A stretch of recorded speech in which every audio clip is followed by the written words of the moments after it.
Après la publication de l'enquête de l'éphémère magazine L'Hebdo en 2018 et de la tempête médiatique qui avait suivi, Nicolas Hulot avait pu reprendre le cours normal de sa vie en toute discrétion. Cette fois, l'ancien ministre de la Transition écologique a décidé, face à la nouvelle investigation d'envoyé spécial diffusée le 25 novembre dernier, de se retirer totalement de la vie publique.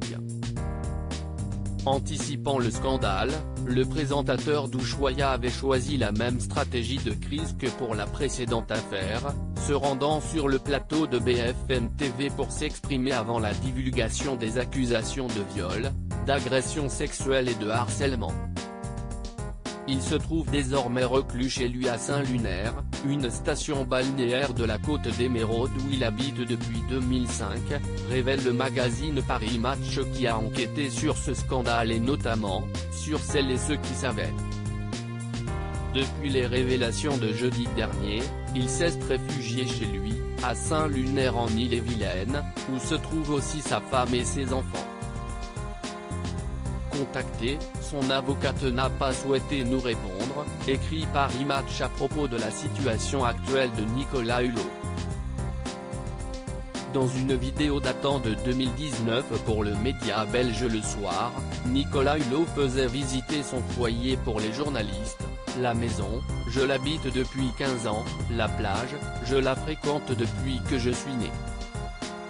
Il y a quelque chose qui me rassure, si est que quand vous prenez les cartes postales de cette époque, rien n'a changé. Dans un monde où tout change, un peu trop vite à mon goût, d'avoir un endroit un peu immuable, ça me rassure. Parfois, je me surprends avec mes enfants à reproduire les mêmes gestes que je faisais avec mes parents. Et puis il y a un truc que j'adore et qui me ressource au quotidien, c'est d'entendre la nuit les marées, les vagues, le souffle du vent. Pour Paris Match il y a 6 ans, le chantre de l'écologie avait déjà parlé de ce lieu auquel il est très attaché et de l'importance de la préservation de la nature face au changement climatique. C'est dans ce cadre que Nicolas Hulot s'est retiré. Il est profondément atteint, croit savoir l'ancien député européen Jean-Paul Besset, un de ses proches qui s'est confié à Paris Match. Et quand il se sent au bout, fatigué, meurtri, anéanti, il se retire et ne parle à personne. L'infatigable aventurier est fragile psychologiquement d'après le magazine, ce qui était d'ailleurs palpable lors de sa dernière intervention télévisée sur BFM. Devant Bruce Toussaint, il avait même fini par dire aux personnes qui l'accusent, « Vous ne jouez pas simplement avec la réputation, mais avec la vie d'un homme ». À Saint-Lunaire, Nicolas Hulot est auprès de son épouse de Florence Lasserre. Ils se sont rencontrés lors du dîner d'une amie commune pendant une semaine de vacances au ski à Chamonix.